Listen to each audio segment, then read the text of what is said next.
بسم اللہ الرحمن الرحیم.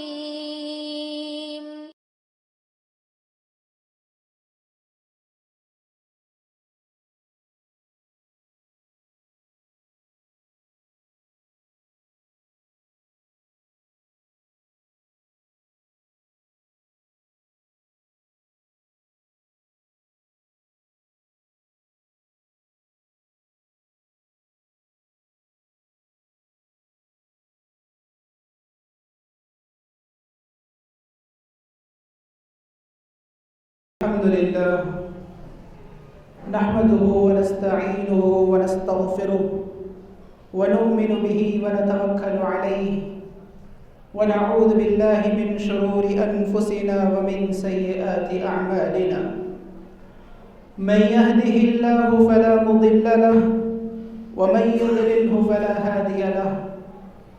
ونشهد أن لا إله إلا الله وحده لا شريك له ونشهد أن محمدًا عبده ورسوله أرسله بالحق بشيرًا ونذيرًا وداعيًا إلى الله بإذنه وسراجًا منيرًا. فإن خير الحديث كتاب الله وخير الهدي هدي محمد صلى الله عليه وسلم وشر الأمور محدثاتها وكل محدثة بدعة وكل بدعة ضلالة وكل ضلالة في النار. فقد قال الله تبارك وتعالى في القرآن المجيد والفرقان الحميد. فأعوذ بالله من الشيطان الرجيم. بسم الله الرحمن الرحيم.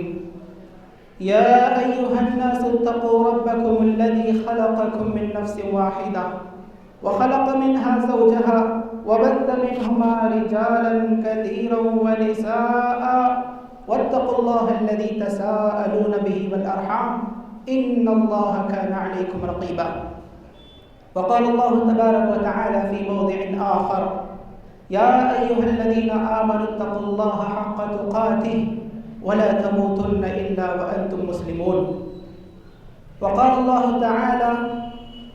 يا أيها الذين آمنوا اتقوا الله وقولوا قولا سديدا يصلح لكم أعمالكم ويغفر لكم ذنوبكم ومن يطع الله ورسوله فقد فاز فوزا عظيما. وقال الله تبارك وتعالى. ونادى أصحاب النار أصحاب الجنة أن أفيضوا علينا من الماء أو مما رزقكم الله قالوا إن الله حرمهما على الكافرين الذين اتخذوا دينهم لهوا ولعبا وغرتهم الحياة الدنيا فاليوم ننساهم كما نسوا لقاء يومهم هذا وما كانوا بآياتنا يجحدون. عن أبي هريرة رضي الله عنه أن النبي صلى الله عليه وسلم قال اشتكت النار إلى ربها عز وجل فقالت أكل بعضي بعضا فأذن لها بنفسين فأشد ما تجدون من الحر حرها وأشد ما تجدون من البرد زمهريرها. تمام قسم کی تعریف و توصیف حمد و ثنا کبریائی و بڑائی اس اللہ وحدہ لا شریک کے لیے لائق و زیبا ہے جو تمام کائنات کا پروردگار ہے، جو تمام کائنات کا بادشاہ اور شہنشاہ ہے، جس کے قبضہ قدرت میں ہر چیز ہے. وہی اگر چاہتا ہے تو کسی کے لیے رزق کو کشادہ کر دیتا ہے اور اگر چاہتا ہے تو کسی کے لیے رزق کو تنگ کر دیتا ہے. وہی وہ اللہ ہے جس کے ہاتھ میں نفع اور نقصان ہے. وہی وہ اللہ ہے جس کے ہاتھ میں موت و حیات ہے.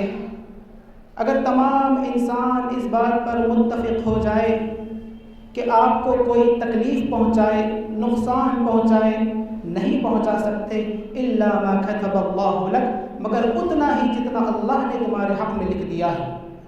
اگر تمام لوگ اس بات پر متفق ہو جائے، اس بات کا ارادہ کر لے کہ تمہیں کوئی فائدہ پہنچائے، نہیں پہنچا سکتے الا ما كتب اللہ لک، مگر اتنا ہی جتنا اللہ نے آپ کے حق میں لکھ رکھا ہے.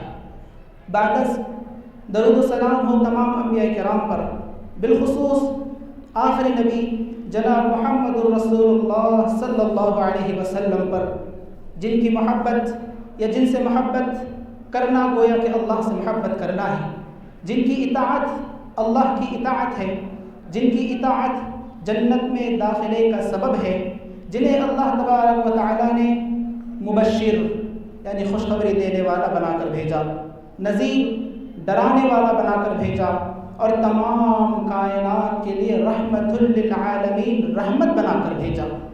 وہی وہ نبی ہے جنہوں نے انسانوں کی رہنمائی کی، اور آپ اس دنیا سے چلے گئے لیکن ہمارے درمیان دو ایسی چیزیں چھوڑ گئے جو ہماری آج تک رہنمائی کرتی ہے۔ فرمایا نبی کریم صلی اللہ علیہ وسلم نے، ترکت فیکم امرین لن تضلوا ما تمسکتم بہما کتاب اللہ وسنتی، میں تم میں دو چیزیں چھوڑے جا رہا ہوں، اگر تم اسے تھامے رکھو گے کبھی گمراہ نہ ہوگے۔ پہلی چیز ہے کتاب اللہ یعنی قرآن مجید، اور دوسری چیز ہے میری سنت یعنی حدیث۔ آج کے اس خطبہ جمعہ میں جس موضوع کا انتخاب میں نے کیا ہے وہ ہے جہنم اور اس کے عذاب کی مختلف صورتیں یا مختلف شکلیں، کیونکہ جو میرا سابقہ جمعہ تھا اس میں ہم نے قبر کے بارے میں گفتگو کی تھی، قبر کے عذاب کے بارے میں گفتگو کی تھی، قبر میں سوالات یا فتنہ قبر کے بارے میں گفتگو کی تھی۔ تو اسی کا سلسلہ اور اسی کی ایک کڑی، کیونکہ قبر کے مرحلے کے بعد جنت اور جہنم کا مرحلہ ہے، اسی لیے جہنم اور اس کے عذاب یا اس کے عذاب کی مختلف صورتیں اس عنوان کو انتخاب کیا گیا ہے۔ ایمان بالیوم الآخر یعنی آخرت پر ایمان لانے کے تقاضوں میں سے ایک تقاضا یہ بھی ہے کہ انسان اللہ کی بنائی ہوئی جہنم، اللہ کی بنائی ہوئی جنت پر ایمان رکھے، اس بات کا یقین رکھے کہ جنت نام کا ایک ٹھکانہ ہے، اعدت للمتقین، جو متقیوں کے لیے بنایا گیا ہے۔ اس بات کا ایمان اور اعتقاد رکھے کہ جہنم نام کا ایک ٹھکانہ ہے جنہیں اللہ نے کافروں کے لیے، منافقوں کے لیے، فاسقوں کے لیے، گنہگاروں کے لیے تیار کر رکھا ہے، اور وہ دونوں چیزیں ابھی موجود ہے۔ اللہ تبارک و تعالیٰ نے قرآن مجید میں سینکڑوں آیتوں میں جہنم کا ذکر کیا ہے، جہنم کے عذاب کا ذکر کیا ہے، تاکہ لوگوں کو غفلت کی نیند سے جگایا جا سکے، تاکہ لوگ اس دنیا کے فریب میں نہ آئے، تاکہ لوگ اس شیطان کے فریب میں نہ آئے جس نے اللہ سے وعدہ کیا تھا کہ میں تیرے بندوں کو بہکاؤں گا اور پھسلاؤں گا، تاکہ لوگ اپنے نفس کی خواہشوں کے پیچھے نہ چلے۔ اس لیے اللہ تعالیٰ نے سینکڑوں مقامات پر جہنم کا ذکر کیا، سینکڑوں مقامات پر جہنم کے عذاب کا تذکرہ کیا، تاکہ لوگ جنت کی تیاری کر لیں اور اپنے آپ کو جہنم سے بچا لیں۔ اللہ تبارک و تعالیٰ نے فرمایا، یا ایھا الذین آمنوا قوا انفسکم واہلیکم نارا وقودها الناس والحجارہ، اے ایمان والو، اے ایمان والو، اپنے آپ کو جہنم کی آگ سے بچاؤ، اپنے گھر والوں کو جہنم کی آگ سے بچاؤ جس کا ایندھن انسان اور پتھر ہوں گے، علیہا ملائکۃ غلاظ شداد لا یعصون اللہ ما امرهم ویفعلون ما یؤمرون، جس پر سخت دل اور سخت فرشتے مقرر ہے اور وہ اللہ کی نافرمانی نہیں کرتے، اتنا ہی کرتے ہیں جتنا اللہ انہیں حکم دیتا ہے۔ سورہ شعراء میں اللہ تبارک و تعالیٰ نے فرمایا، وَأَنذِرْ عَشِيرَتَكَ الْأَقْرَبِينَ، کہ اے نبی آپ اپنے رشتہ داروں کو جہنم سے بچائیے یا جہنم سے ڈرائیے۔ جب یہ آیت کریمہ نازل ہوئی، حضرت ابو ہریرہ رضی اللہ تعالیٰ عنہ فرماتے ہیں کہ نبی کریم صلی اللہ علیہ وسلم نے تمام قبائل کو جمع کیا، تمام لوگوں کو جمع کیا اور فرمایا، یا بنی کعب بن لؤی انقذوا انفسکم من النار، اے کعب بن لؤی کی اولاد اپنے آپ کو جہنم کی آگ سے بچاؤ۔ پھر اللہ کے نبی صلی اللہ علیہ وسلم نے تمام قبائل کے الگ الگ نام لیے، اے بنی عبد الشمس، اے بنی عبد المطلب، اے بنو ہاشم انقذوا انفسکم من النار، اپنے آپ کو جہنم کی آگ سے بچاؤ۔ پھر اللہ کے نبی صلی اللہ علیہ وسلم نے اپنی لخت جگر سے خطاب کیا اور فرمایا یا فاطمہ انقذی نفسک من النار فانی لا املک لکم من اللہ شیئا، اے فاطمہ اپنے آپ کو جہنم کی آگ سے بچا لے کیونکہ کل قیامت کے دن میں تیرے کچھ کام نہ آؤں گا۔ اللہ تبارک و تعالیٰ نے سورہ اعراف میں جنتیوں اور جہنمیوں کی گفتگو کا ذکر کیا ہے، جہنمیوں کی التجا کا ذکر کیا ہے، جو خطبہ مسنونہ میں آیت کریمہ پہ تلاوت کی گئی ہے کہ وَنَادَى أَصْحَابُ النَّارِ أَصْحَابَ الْجَنَّةِ أَنْ أَفِيضُوا عَلَيْنَا مِنَ الْمَاءِ، کہ جہنمی لوگ جنتیوں سے ندا لگائیں گے، التماس کریں گے کہ کچھ ہمیں پینے کے لیے دے دو، پانی پینے کے لیے دے دو، ہمیں بہت پیاس لگی ہوئی ہے، او مما رزقکم اللہ، یا کچھ کھانے کے لیے دے دو جو اللہ نے تمہیں عطا کیا ہے۔ قالوا ان اللہ حرمهم علی الکافرین، جنتی کہیں گے اللہ نے پانی کو بھی اور غذا کو بھی کافروں پر حرام کر رکھا ہے۔ الذین اتخذوا دینہم لہوا ولعبا، جنہوں نے اللہ کے دین کو کھیل تماشا بنا رکھا تھا، وغرتہم الحیات الدنیا، دنیاوی زندگی نے انہیں دھوکے میں ڈال رکھا تھا، فالیوم ننساہم کما نسوا لقاء یومہم ھذا، اللہ کہے گا آج ہم بھی تمہیں ویسے ہی بلا دیں گے جس طرح تم نے اس دن کو بھلا رکھا تھا۔ جہنم اللہ تبارک و تعالیٰ کی عظیم مخلوق ہے، بہت بڑی مخلوق ہے، اور اس کی گہرائی کا اندازہ حضرت ابو ہریرہ رضی اللہ تعالیٰ عنہ کی حدیث سے ہوتا ہے۔ مسلم شریف کی روایت ہے، حضرت ابو ہریرہ رضی اللہ تعالیٰ عنہ فرماتے ہیں کہ ہم نبی کریم صلی اللہ علیہ وسلم کے ساتھ بیٹھے ہوئے تھے، اچانک آپ صلی اللہ علیہ وسلم نے کسی چیز کے گرنے کی آواز سنی۔ پیارے نبی صلی اللہ علیہ وسلم نے فرمایا کیا تم جانتے ہو کہ یہ کس چیز کی آواز تھی؟ صحابہ کرام نے کہا اللہ و رسولہ اعلم، اللہ اور اس کے رسول زیادہ بہتر جانتے ہیں۔ نبی کریم صلی اللہ علیہ وسلم نے فرمایا یہ ایک پتھر کی آواز تھی جسے 70 سال پہلے جہنم میں پھینکا گیا تھا، اور وہ مسلسل جہنم میں گرتا رہا یہاں تک کہ اب جا کر وہ جہنم کے گڑھے میں گر چکا ہے۔ جہنم کتنی بڑی ہے اس کا اندازہ عبداللہ بن مسعود رضی اللہ تعالیٰ عنہ کی حدیث سے ہوتا ہے، مسلم شریف کی روایت ہے۔ نبی کریم صلی اللہ علیہ وسلم نے ارشاد فرمایا یؤتی بالنار یوم القیامہ لہ 70,000 زمام لکل زمام 70,000 ملک یجرونها، کہ کل قیامت کے دن جہنم کو لایا جائے گا، جہنم کو لایا جائے گا اور اس کی 70,000 لگامیں ہوگی، 70,000 لگام اس جہنم کو ہوگی، اور ہر لگام پر 70,000 فرشتے ہوں گے جو اس جہنم کو کھینچ کر لے آئیں گے۔ تو یہ اللہ تبارک و تعالیٰ کی عظیم مخلوق ہے۔ جہنم کیا ہے؟ جہنم بس آگ ہی آگ ہے، آگ ہی آگ ہے، اور وہ بھی معمولی سی آگ نہیں جو ہم دنیا میں جلاتے ہیں، بلکہ وہ آگ ہماری دنیاوی آگ کے مقابلے میں 69 درجے افضل ہے، 69 درجے بڑھ کر ہے، حرارت کے اعتبار سے، گرمی کے اعتبار سے، ہلاکت کے اعتبار سے، جلانے کے اعتبار سے۔ اللہ کے نبی صلی اللہ علیہ وسلم نے فرمایا وہ آگ جو تم اپنے گھروں میں جلاتے ہو، جہنم کی آگ اس سے 69 درجے بڑھ کر ہے، یعنی اس سے 69 درجے بڑی ہے، سخت ہے۔ جہنم بس آگ ہی آگ ہے۔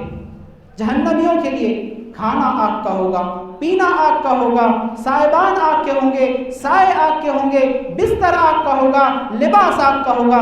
اللہ تبارک و تعالی فرماتا ہے لَهُم مِّن فَوْقِهِمْ ظُلَلٌ مِّنَ النَّارِ وَمِن تَحْتِهِمْ ظُلَلٌ ذَلِكَ يُخَوِّفُ اللَّهُ بِهِ عِبَادَهُ يَا عِبَادِ فَاتَّقُونِ، کہ ان کے لیے یعنی جہنمیوں کے لیے اوپر کے سائبان آگ کے ہوں گے، نیچے کے سائبان آگ کے ہوں گے، آزو بازو دائیں بائیں نیچے اوپر تمام جگہ وہ آگ سے گھرے ہوئے ہوں گے۔ اللہ تعالیٰ اپنے بندوں کو اسی طرح ڈراتا ہے یا عبادی فاتقون، اے میرے بندو تم مجھے سے ڈرو۔ جہنمیوں کے لیے جب جہنمی بھوک سے تڑپ رہے ہوں گے، بھوک سے چلا رہے ہوں گے، تو جہنمیوں کے لیے غذا کیا ہوگی، ان کے کھانے کا انتظام کیا ہوگا؟ قرآن کہتا ہے انہیں غذا کے طور پر زقوم دیا جائے گا، اور دوسری چیز زریع دیا جائے گا۔ زریع کیا ہے؟ ایک کانٹے دار درخت ہے، ایک کانٹے دار درخت ہے۔ قرآن کہتا ہے وَطَعَامًا ذَا غُصَّةٍ وَعَذَابًا أَلِيمًا، جب جہنمی اس کانٹے دار درخت کو کھائیں گے ان کے حلق میں پھنس جائے گا، نہ اگلا جا سکتا ہے، نہ نگلا جا سکتا ہے، اور جب وہ نگل بھی لیں گے تو ان کے اندرون کو چیرتا ہوا، ان کے حلق کو چیرتا ہوا وہ ان کے پیٹ میں داخل ہوگا۔ دوسری چیز ہے ان کے لیے زقوم۔ زقوم غذا کے طور پر جہنمیوں کو پیش کی جائے گی۔ زقوم کیا ہے؟ کڑوا کسیلا درخت ہے، بدبودار درخت ہے، اور جس کے کڑوے پن کی مثال، جس کے بڑے کڑوے پن کی وضاحت اللہ کے نبی صلی اللہ علیہ وسلم نے کی کہ زقوم کا اگر ایک قطرہ بھی دنیا میں ٹپک جائے تو دنیا کی ساری لذتیں ختم ہو جائے گی، دنیا کی ساری لذتیں بدمزہ ہو جائے گی۔ وہ زقوم جہنمیوں کو کھانے کے لیے دیا جائے گا۔ اللہ تبارک و تعالی فرماتا ہے ان شجرۃ الزقوم طعام الاثیم کالمہل یغلی فی البطون کغلی الحمیم، کہ زقوم کا درخت ہر گنہگار کا کھانا ہوگا، اور جب وہ ان کے پیٹ میں جائے گا تو ویسے ہی کھولے گا جیسا کہ گرم تانبا کھولتا ہے۔ اچھا، جہنمیوں کو پیاس لگے گی تو اللہ تبارک و تعالی کیا کرے گا؟ جب جہنمی پیاس سے تڑپ رہے ہوں گے، قرآن کہتا ہے وَسُقُوا مَاءً حَمِيمًا، کہ جہنمیوں کو گرم گرم کھولتا ہوا پانی پلایا جائے گا۔ تصور کیجئے اگر ہم نے پانی کو 1 گھنٹے 2 گھنٹے گرم کر دیا اور اگر اسے پینے کے لیے کہا جائے تو اس پر کیا گزرے گی؟ جہنم میں گرم کیا ہوا پانی، کھولتا ہوا پانی جہنمیوں کو پلایا جائے گا۔ وَسُقُوا مَاءً حَمِيمًا، اور جب جہنمی اس پانی کو پینے کے لیے پانی کے قریب جائیں گے تو جہنم کی بھاپ سے ان کے چہرے جل جائیں گے، جہنم کی بھاپ سے ان کے چہرے بھون دیے جائیں گے۔ یشوی الوجوہ، پھر اللہ تبارک و تعالیٰ کہتا ہے کہ وہ پانی پی لیں گے، کیونکہ علاج ہی نہیں ہے، پیاس سخت لگی ہوئی ہے، کوئی چارہ ہی نہیں ہے، پانی کو پی لیں گے۔ جانتے ہیں کہ گرم پانی ہے، جانتے ہیں کہ کھولتا ہوا پانی ہے، لیکن اس پانی کو پی لیں گے۔ قرآن کہتا ہے فَقَطَّعَ أَمْعَاءَهُمْ، ان کی انتڑیاں ٹکڑے ٹکڑے ہو جائیں گی۔ جب جہنمی پیاس سے تڑپیں گے، قرآن کہتا ہے انہیں غسلین پلایا جائے گا، غذا کے طور پر ان کے لیے غسلین ہوگا۔ سورہ حاقہ میں اللہ تبارک و تعالیٰ نے ارشاد فرمایا خُذُوهُ فَغُلُّوهُ، حکم ہوگا اسے پکڑو اور اسے طوق پہنا دو۔ ثم الجحیم صلوه، پھر اسے جہنم میں داخل کر دو۔ ثم فی سلسلۃ ذرعها 70 ذراعا فاسلکوه، پھر اسے ایک ایسی زنجیر میں بندھو جس کی مسافت یا جس کی پیمائش 70 ہاتھ کی ہے۔ کیوں؟ انه كان لا يؤمن بالله العظیم، وہ اللہ رب العالمین پر ایمان نہیں لاتا تھا۔ ولا يحض على طعام المسکین، مسکین کے کھانے پر رغبت نہیں دلاتا تھا۔ فلیس له اليوم هاهنا حمیم، آج اس کا کوئی جگری، آج اس کا کوئی دوست کام نہ آئے گا، اور ان کے لیے کھانے کے لیے غسلین کے علاوہ کوئی اور غذا نہ ہوگی۔ لا یاکلہ الا الخاطئون، جو ہر گنہگار کا کھانا ہوگا۔ غسلین کیا ہے؟ مفسرین بیان کرتے ہیں، اہل تفسیر بیان کرتے ہیں کہ غسلین جہنمیوں کے بدن سے نکلنے والا پیپ، جہنمیوں کے زخموں سے نکلنے والا سڑا ہوا پانی، جہنمیوں کے زخموں سے نکلنے والا سڑا ہوا خون، یہ جہنمیوں کی غذا ہوگی، یہ جہنمیوں کو پلایا جائے گا۔ اللہ اکبر۔ اسی طرح اللہ تبارک و تعالیٰ نے سورہ حج میں عذاب جہنم کی ایک اور شکل اور ایک بیان کی ہے، وہ یہ ہے کہ اللہ تبارک و تعالیٰ نے فرمایا فَالَّذِينَ كَفَرُوا قُطِّعَتْ لَهُمْ ثِيَابٌ مِّن نَّارٍ، رہے وہ لوگ جنہوں نے کفر کیا، اللہ کا انکار کیا، تو انہیں جہنم کا لباس، آگ کا لباس پہنایا جائے گا، ان کے جسموں کے برابر انہیں آگ پہنائی جائے گی، آگ سے تڑپ رہا ہوگا۔ پھر اور ایک عذاب اللہ نے ذکر کیا یصب من فوق رؤوسهم الحمیم، ان کے سروں کے اوپر سے کھولتا ہوا پانی اڈیلا جائے گا۔ یصہر به ما فی بطونهم والجلود، اور اس گرم پانی کی وجہ سے، اس گرمی کی وجہ سے ان کے اندر کی تمام چیزیں، ان کے پیٹ کے اندر کی تمام چیزیں اور ان کی انتڑیاں گل جائے گی۔ پھر اور ایک عذاب اللہ نے ذکر کیا وَلَهُمْ مَقَامِعُ مِنْ حَدِيدٍ، آگ سے جل رہا ہوگا، اوپر سے کھولتا ہوا گرم پانی ڈالا جائے گا۔ پھر اللہ نے فرمایا چند فرشتے ہوں گے جن کے ہاتھ میں لوہے کے ہتھوڑے ہوں گے، جن کے ہاتھ میں لوہے کی گرز ہوگی، اور وہ اس لوہے کی گرز سے جہنمی کو مار رہے ہوں گے۔ کلما ارادوا ان یخرجوا منها من غم اعیدوا فیها، جہنمی کوشش کریں گے کاش کہ ہم جہنم سے نکل جائیں، کھسکتے کھسکتے تھوڑا آگے بڑھیں گے، تڑپتے تڑپتے تھوڑا آگے بڑھیں گے، اللہ تعالیٰ ان کی تمام محنتوں پر پانی ڈال دے گا، اعیدوا فیها، وہ جہنم کے درمیانی حصے میں پھر ڈال دیے جائیں گے۔ پھر اللہ تعالیٰ کہے گا وذوقوا عذاب الحریق، مزہ چکو جلنے کا، مزہ چکو آگ کا۔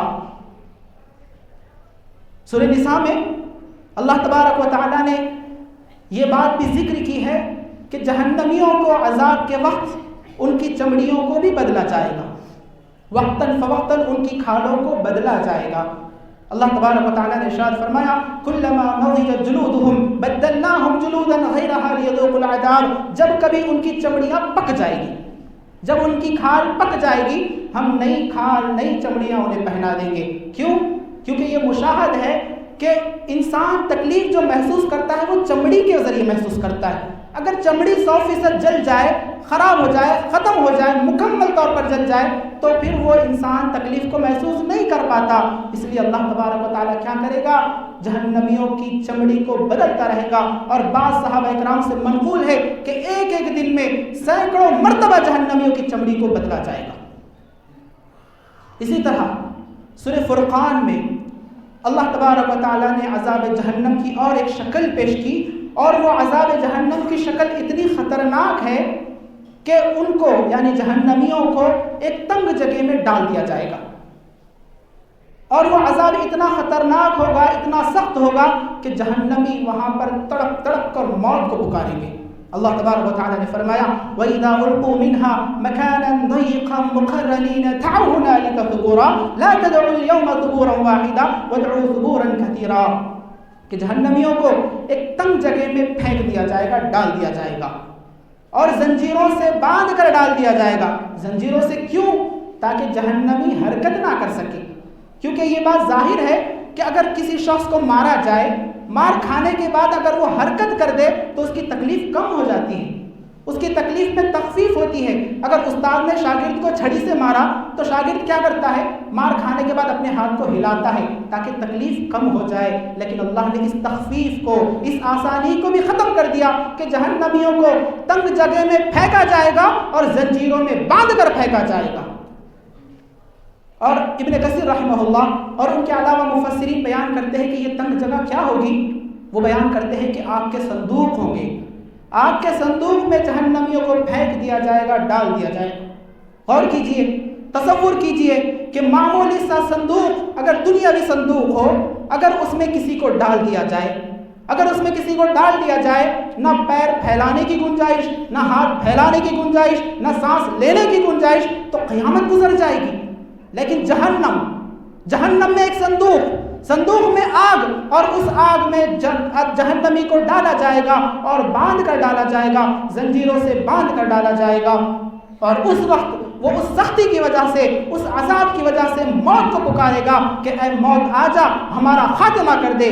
لیکن اللہ تبارک و تعالیٰ کہے گا وَادْعُوا ثُبُورًا كَثِيرًا، ایک موت کو مت پکارو، ایک ہلاکت کو مت پکارو، بلکہ کئی موتوں کو پکار لو، کئی اموات کو پکار لو، کئی ہلاکتوں کو پکار لو، لیکن کچھ فائدہ نہیں ہوگا، تمہارے عذاب میں کوئی تخفیف نہیں ہوگی۔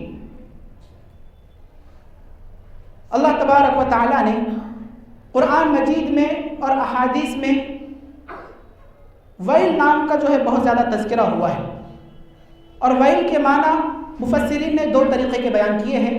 ایک معنی ہلاکت کے، بربادی کے، اور دوسرا معنی جسے علامہ ابن جریر الطبری رحمہ اللہ نے ترجیح دی ہے وہ یہ ہے کہ ویل ایک جہنم کی وادی کا نام ہے۔ جہنم کی کئی وادیاں ہیں جن میں سے ایک نام ویل ہے، جہنم کی وادی کا نام، اور وہاں پر کیا ہے؟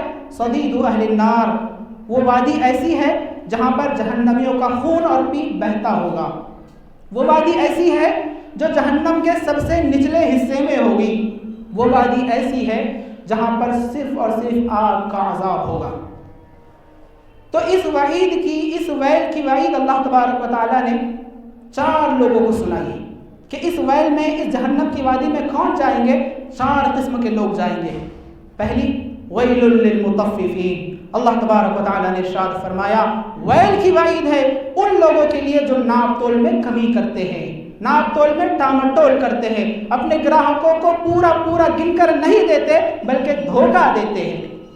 اب یہاں پر ناپ تول میں کمی کرنے سے مراد صرف ترازو کا تصور نہ کیجیے، بلکہ ہر وہ شخص، ہر وہ تاجر جو اپنے گراہکوں کو کم دیتا ہے، دھوکہ دیتا ہے، وہ بھی اس وعید میں شامل ہے۔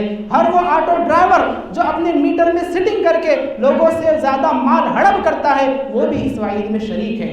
اللہ تبارک و تعالیٰ نے فرمایا ویل للمطففین، کہ ویل کی وعید ہے ان لوگوں کے لیے جو ناپ تول میں کمی کرنے والے ہیں۔ دوسرے قسم کے لوگ وہ لوگ جو نمازوں میں سستی کرنے والے ہیں۔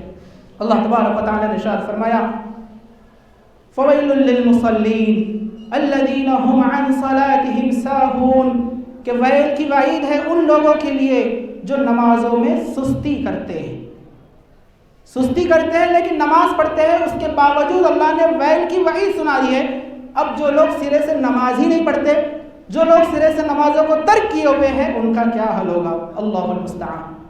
تیسری قسم کے لوگ وہ لوگ ہیں جو ایک دوسرے کی غیبت کرتے ہیں، ایک دوسرے کی چغلی کرتے ہیں، ایک دوسرے کے عیبوں کی تشہیر کرتے ہیں، ایک دوسرے کی عزتوں کو اچھالتے اور نیلام کرتے ہیں۔ اللہ تبارک و تعالیٰ نے ارشاد فرمایا ویل لکل ہمزۃ لمزہ، کہ ویل کی وعید ہے ہر اس شخص کے لیے جو چغلی کرتا ہے، غیبت کرتا ہے، ایک دوسرے کے عیبوں کی تشہیر کرتا ہے، ایک دوسرے کے عیبوں کو دوسروں کے سامنے بیان کرتا ہے۔ ایسے شخص کے لیے بھی جہنم کی وادی ویل کا عذاب ہے۔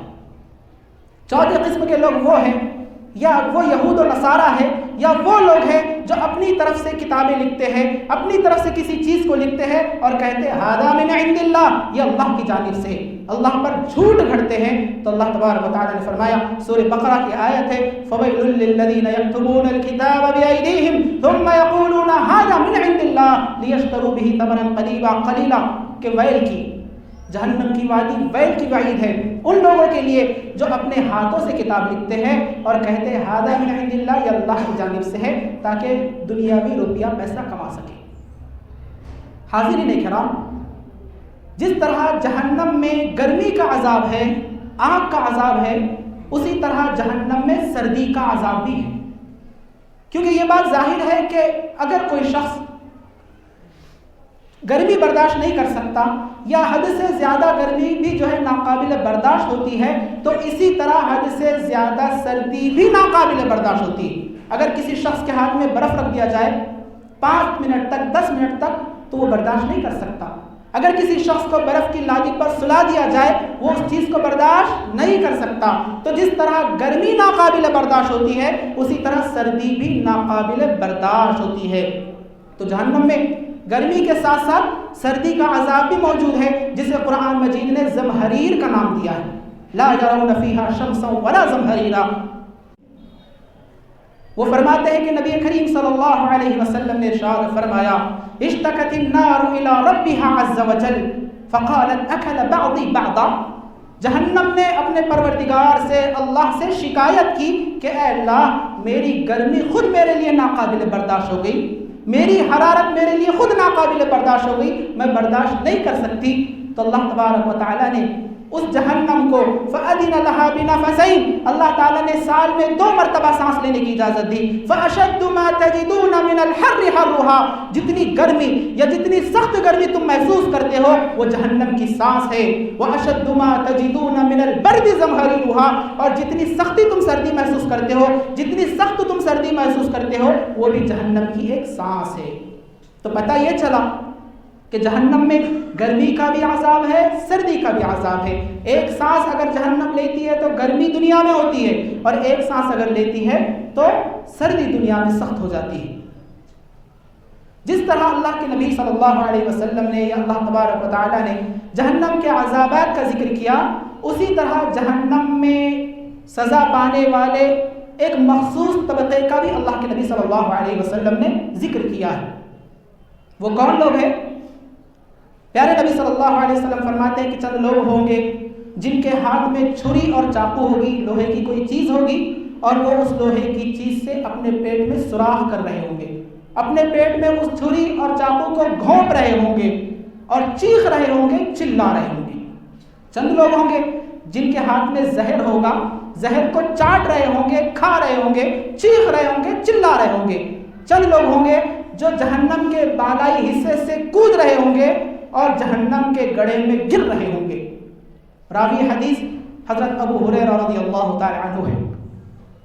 حضرت ابو ہریرہ رضی اللہ تعالی عنہ فرماتے ہیں نبی کریم صلی اللہ علیہ وسلم نے ارشاد فرمایا من قتل نفسه بحدیدۃ فحدیدته فی یدہ یتوجہ بها فی بطنہ فی نار جہنم خالدا مخلدا فیہا، کہ جو شخص اپنے آپ کو دنیا میں قتل کر دے گا کسی لوہے کی چیز سے، کسی چھری اور چاقو سے، تو وہ کل قیامت کے دن وہی چھری اور وہی چاقو، وہی لوہے کی چیز اس کے ہاتھ میں ہوگی، جہنم میں ہوگی، اور وہ جہنم میں اس چاقو سے اپنے پیٹ میں گھونپ رہا ہوگا، اس چاقو سے اپنے پیٹ میں سوراخ کر رہا ہوگا، چیخ رہا ہوگا، چلا رہا ہوگا، اور یہی عمل وہ ایک لمبی مدت تک کرتا رہے گا۔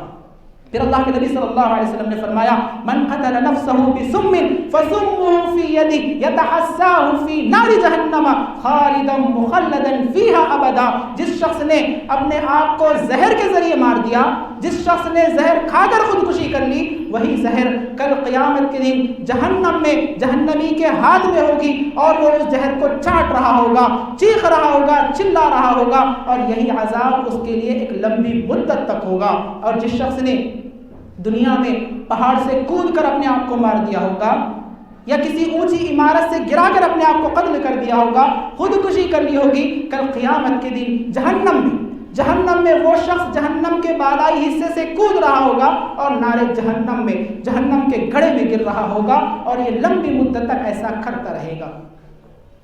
اس حدیث سے یہ بات معلوم ہوئی کہ زندگی جو ہوتی ہے وہ اللہ کی نعمت ہوتی ہے۔ موت و حیات کا فیصلہ کرنے والے ہم نہیں ہوتے، بلکہ موت اور حیات اللہ کے ہاتھ میں ہے۔ ایک مسلمان کے لیے جائز نہیں ہے کہ وہ اپنے نفس کو قتل کر دے۔ اللہ تبارک و تعالی نے فرمایا لا تقتلوا انفسکم، اپنے نفسوں کو قتل نہ کرو، خودکشی نہ کرو، بلکہ شریعت میں تو موت کی تمنا تک جائز نہیں ہے، تو خودکشی تو دور کی بات ہے۔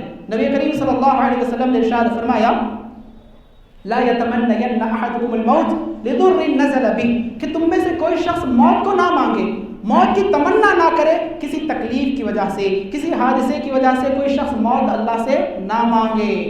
فَإِنْ كَانَ لَا بُدَّ مُتَمَنِّيًا، اگر بہت تکلیفیں آ گئی، بہت ساری مصیبتیں آ گئی، مانگنا موت ضروری ہے، تو ایک ادب اللہ کے نبی صلی اللہ علیہ وسلم نے سکھایا، فرمایا فَلْيَقُلْ، تو اسے چاہیے کہ وہ اللہ سے کہے اللہم احیینی ما کانت الحیات خیرا لی، اے اللہ مجھے اس وقت تک زندہ رکھ جب تک میرے حق میں زندگی بہتر ہے، وَتَوَفَّنِي مَا كَانَتِ الْوَفَاةُ خَيْرًا لِي، اور مجھے اس وقت موت دے دے جب میرے حق میں موت بہتر ہے۔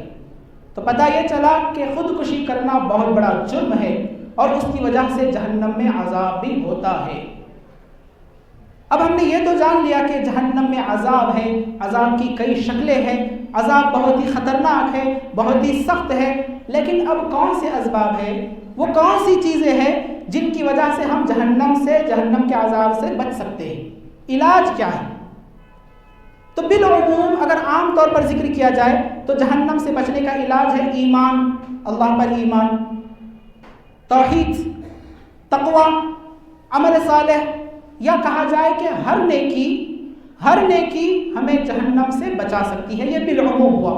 لیکن بالخصوص احادیث میں چند باتوں کی طرف اشارہ کیا گیا ہے کہ چند چیزیں ہیں جن کی وجہ سے ہم اپنے آپ کو جہنم کے عذاب سے بچا سکتے ہیں۔ سب سے پہلی چیز کہ اگر ہمارے سامنے کوئی شخص کسی دوسرے شخص کا برا تذکرہ کر رہا ہے، کسی کی ہمارے سامنے غیبت کر رہا ہے، کسی کے بارے میں برا بھلا کہہ رہا ہے، تو ہم ایسے شخص کا دفاع کریں، یعنی جس کی غیبت کی جا رہی ہے اس شخص کی طرف سے دفاع کریں۔ ایسا شخص نبی کریم صلی اللہ علیہ وسلم نے فرمایا جہنم کی آگ سے محفوظ رہے گا۔ صحیح الجامع کی روایت ہے، امام البانی رحمہ اللہ نے صحیح قرار دیا ہے کہ نبی کریم صلی اللہ علیہ وسلم نے ارشاد فرمایا من ذب عن عرض اخیہ بالغیبۃ کان حقا علی اللہ ان یعتقہ من النار، جس کسی شخص نے اپنے مسلمان بھائی کا غائبانہ دفاع کیا تو اللہ پر یہ حق ہے کہ اللہ اسے جہنم کی آگ سے محفوظ کر دے۔ اور اسی طرح دوسری چیز جو ہمیں جہنم کی آگ سے بچا سکتی ہے وہ حسن الظن باللہ، اللہ سے اچھا گمان رکھنا۔ اللہ سے حسن ظن رکھنا، برا گمان بدگمانی اللہ سے نہیں کرنا، کیونکہ بعض لوگوں کی عادت ہوتی ہے کہ وہ ہمیشہ اللہ سے بدگمانی کرتے، ہمارا کیا ہے، ہم تو جہنم میں ہی جانے والے، ہمارا کیا ہے، ہم تو آگ میں ہی داخل ہونے والے، ہمیں جنت کہاں ملنے والی ہے، یہ اللہ سے بدگمانی ہے۔ اللہ کے نبی صلی اللہ علیہ وسلم نے فرمایا کہ اللہ تبارک و تعالیٰ فرماتا ہے، حدیث قدسی ہے، انا عند ظن بی عبدی، انا عند ظن عبدی بی، کہ میں بندوں کے ساتھ ویسے ہی معاملہ کرتا ہوں جس طرح وہ میرے ساتھ گمان رکھتے ہیں۔ اگر اچھا گمان رکھتے ہیں تو میں اچھا بدلہ دوں گا، اگر برا گمان رکھتے ہیں تو میں برا بدلہ دوں گا۔ تو ہمیں چاہیے کہ ہم اللہ سے اچھی امید رکھیں کہ انشاءاللہ اللہ اپنی رحمت سے، اپنے کرم سے، اپنے فضل سے ہمیں جنت نصیب کرے گا، یہ امید ہے۔ اور امید کے ساتھ ساتھ اللہ سے خوف بھی رکھے، اللہ سے ڈرے بھی، اللہ سے ڈر کر نیکیوں کو اختیار کرے، اللہ سے ڈر کر محرمات سے دور رہے، کیونکہ اہل سنت والجماعت کا عقیدہ یہ ہے کہ رجا یعنی امید اور خوف کے درمیان جنت ہے۔ ایک بندہ اللہ سے امید بھی رکھتا ہے جنت کی، اور اسی طرح اللہ سے ڈرتا بھی ہے، اور اللہ کے محرمات سے بچتا بھی ہے، اور اللہ کی نیکیوں کو اطاعت کو اختیار کرتا بھی ہے، تو ایسے شخص کے لیے جنت ہے۔ تو یہ دوسری چیز ہوئی جنت کو حاصل کرنے کے لیے کہ ہم اللہ سے بدگمانی نہ کریں، بلکہ اللہ سے حسن ظن رکھے، اچھا گمان رکھے، انشاءاللہ اللہ ہمیں جنت نصیب فرمائے گا۔ اسی طرح تیسری چیز جو ہمیں جہنم سے، جہنم کے آگ سے بچا سکتی ہے، محفوظ رکھ سکتی ہے، وہ یہ ہے کہ اللہ کی راہ میں خرچ کرنا، اور اسی طرح کلمہ طیبہ، اچھی بات کرنا۔ عدی بن حاتم رضی اللہ تعالی عنہ راوی حدیث ہے، وہ فرماتے ہیں کہ نبی کریم صلی اللہ علیہ وسلم نے ایک مرتبہ آتش جہنم کو یاد کیا، جہنم کی آگ کو یاد کیا، اور آپ صلی اللہ علیہ وسلم نے اچانک اپنا چہرہ پیچھے کر دیا اور فرمایا کہ جہنم سے بچو۔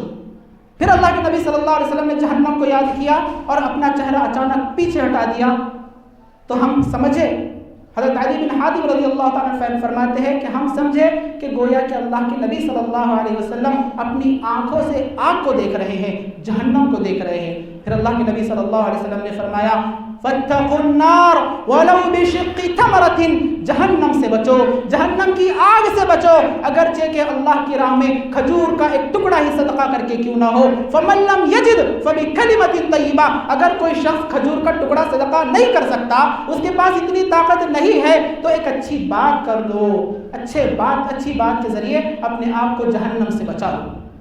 عدی بن حاتم رضی اللہ تعالیٰ عنہ راوی حدیث ہے، نبی کریم صلی اللہ علیہ وسلم نے ارشاد فرمایا کہ اللہ تبارک و تعالیٰ کل قیامت کے دن ہر شخص سے ہم کلام ہوگا، ہر شخص سے بات کرے گا، اور اس وقت کوئی ترجمان موجود نہ ہوگا۔ پھر اللہ کے نبی صلی اللہ علیہ وسلم نے فرمایا بندہ اپنی دائیں طرف دیکھے گا، اسے اس کے اعمال نظر آئیں گے، اپنی بائیں طرف دیکھے گا، وہاں پر بھی اسے اسی کے کرتوت نظر آئیں گے، اپنے سامنے دیکھے گا تو جہنم کی بھڑکتی ہوئی آگ اس کے سامنے ہوگی۔ پھر اللہ کے نبی صلی اللہ علیہ وسلم نے فرمایا فاتقوا النار ولو بشق تمرۃ، اپنے آپ کو جہنم سے بچا لو، اگرچہ کہ اللہ کی راہ میں کھجور کا ایک ٹکڑا، آدھی کھجور صدقہ کر کے ہی کیوں نہ ہو۔ فمن لم یجد فبکلمۃ طیبہ، اگر کسی شخص کے پاس اتنی بھی طاقت نہیں ہے تو وہ اچھی بات کر کے اپنے آپ کو جہنم سے بچا لے۔ اچھی بات، صدقہ، یہ دو چیزیں ہیں جو ہمیں جہنم کے عذاب سے بچا سکتے ہیں۔ آج ہمارا معمول تو یہ ہے کہ ہم لوگوں سے ایسی بات کرتے ہیں جھڑک کر، غصے کے ساتھ، لوگوں سے ایسے ملتے ہیں بھوے چڑھا کر، جبکہ یہ جائز نہیں ہے۔ ایک مسلمان کے لیے ضروری ہے کہ وہ دوسرے مسلمان سے اس طرح ملے جیسے کہ حشاش بشاش چہرے کے ساتھ، مسکراتے چہرے کے ساتھ ملے۔ اللہ کے نبی صلی اللہ علیہ وسلم نے فرمایا کہ مسکرا کر ملنا بھی تمہارے لیے صدقہ ہے۔ تو ہمیں چاہیے کہ ہم اچھی بات کر کے، اپنی گفتار میں اچھائی لا کر اپنے آپ کو جہنم سے بچائے، لوگوں سے بھلائی والی بات کہے، اچھی بات کہے، اگر اچھی بات نہیں کرتے تو کم سے کم خاموش رہیں۔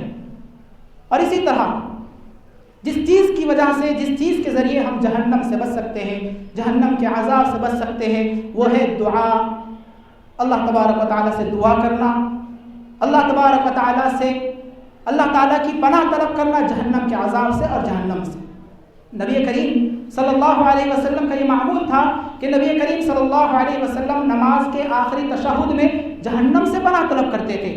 اللہم انی اعوذ بک من عذاب القبر ومن عذاب جہنم ومن فتنة المحیا والممات ومن شر فتنة المسیح الدجال. آخری تشہد میں آپ صلی اللہ علیہ وسلم کا یہ معمول تھا کہ آپ صلی اللہ علیہ وسلم فرماتے تھے اے اللہ میں تیری پناہ چاہتا ہوں قبر کے عذاب سے, قبر کے فتنے سے, جہنم کے عذاب سے اور مسیح الدجال, دجال کے فتنے سے.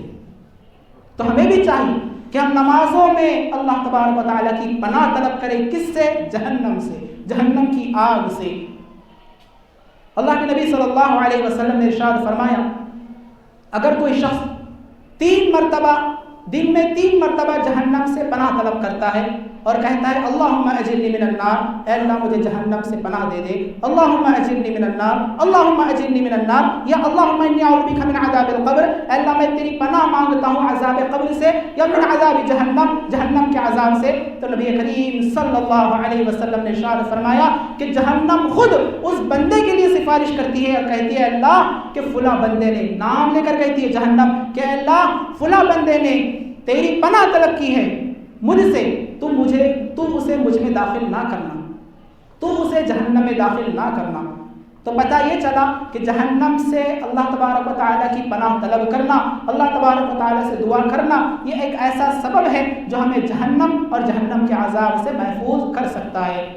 یقیناً جہنم کا تصور دنیا کی ساری لذتوں کو ختم کر دینے والا ہے. جہنم کا تصور دنیا کی ساری لذتوں کو بدمزہ کر دینے والا ہے.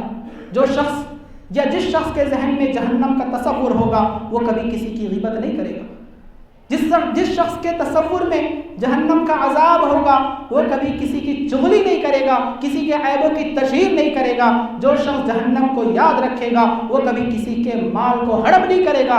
جو شخص جہنم کو یاد کرے گا وہ اللہ کی نافرمانی نہیں کرے گا. جو شخص اللہ تبارک و تعالیٰ کی بنائی ہوئی جہنم کو یاد کرے گا, جہنم کے عذابات کو یاد کرے گا, وہ کبھی ترازو میں ٹال مٹول نہیں کرے گا, وہ کبھی نمازوں میں تقصیر اور سستی نہیں کرے گا, وہ کبھی روزوں میں سستی نہیں کرے گا, وہ اللہ کی عبادت سے نہیں تھکے گا. تو ہمیں چاہیے کہ ہم ہر وقت جہنم کو تصور میں رکھیں تاکہ ہم اس دنیاوی زندگی سے جو کہ متاع الغرور ہے, دھوکے کا سودا ہے, جس اللہ تبارک و تعالیٰ نے کھیل اور تماشا بتلایا ہے, جس کی حیثیت نہ تو اللہ کے پاس کچھ ہے نہ تو نبی کریم صلی اللہ علیہ وسلم کے پاس کچھ ہے, ہم اس سے بچ سکیں گے, اس کی غفلت سے دور ہو سکیں گے. تو ہمیں چاہیے کہ ہم جہنم کو تصور میں رکھیں, جہنم سے اللہ کی پناہ طلب کریں. آخر اللہ سے دعا ہے اللہ تبارک و تعالی ہمیں قبر کے عذاب اور جہنم کے عذاب سے محفوظ رکھے. اے اللہ ہم تمام کو جنت الفردوس میں اعلیٰ مقام نصیب فرما. اے اللہ ہم تمام کو بے حیائی اور برائی سے محفوظ فرما. اے اللہ ہم تمام کو نیک اعمال کرنے کی توفیق عطا فرما. اے اللہ ہم تمام کو بے حیائی اور برائی سے محفوظ فرما.